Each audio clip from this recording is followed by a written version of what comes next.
সম্মানিত দর্শক শ্রোতা, আমাদের দেশে বিভিন্ন ধরনের শিক্ষা প্রতিষ্ঠান থাকা সত্ত্বেও মক্তবের প্রয়োজন কেন?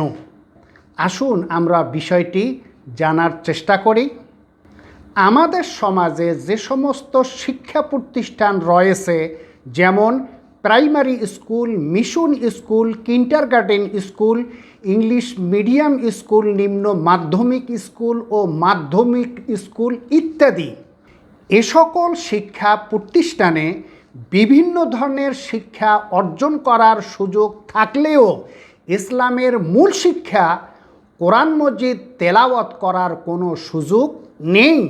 ফলে মুসলিম সন্তান সন্ততিগণ কোরআন মজিদের তেলাওয়াতের শিক্ষা থেকে বঞ্চিত হচ্ছে, আর এজন্য মক্তবের অতীব প্রয়োজন। প্রিয় দর্শক, মসজিদ ভিত্তিক শিক্ষা প্রতিষ্ঠানকেই মক্তব বলা হয়। মক্তব পরিচালনা করার জন্য আলাদা কোনো বিল্ডিংয়ের প্রয়োজন নেই, এমনকি আলাদা কোনো শিক্ষকেরও প্রয়োজন হয় না, কেননা মসজিদের ইমাম ও মুয়াজ্জিন দ্বারাই মক্তব সুন্দরভাবে পরিচালনা করা যায়। মনে রাখতে হবে, এদেশে আবহমান কাল থেকে মক্তবের কার্যক্রম পরিচালনা হয়ে আসছে।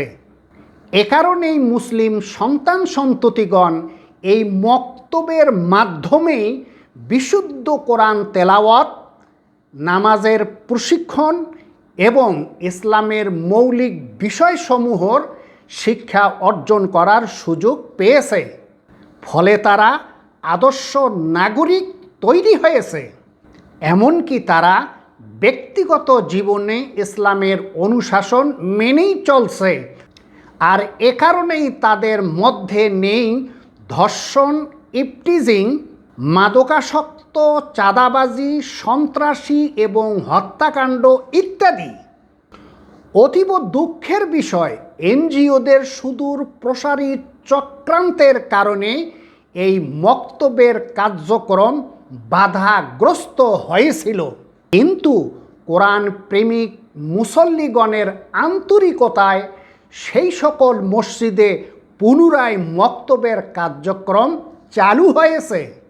কিন্তু যেসব মসজিদে এখনও মক্তবের কার্যক্রম চালু হয়নি, সে সকল মসজিদের দায়িত্ববান ব্যক্তি যারা রয়েছেন, তাদের উচিত সেই সকল মসজিদে মক্তবের কার্যক্রম চালু করে মুসলিম সন্তানদের জন্য কোরআন মজিদ তেলাওয়াত, নামাজের প্রশিক্ষণ এবং ইসলামের মৌলিক বিষয়সমূহ শিক্ষা অর্জন করার সুযোগ তৈরি করে দেওয়া। আল্লাহ তাআলা আমাদের সবাইকে সেই তৌফিক দান করুন। আমিন।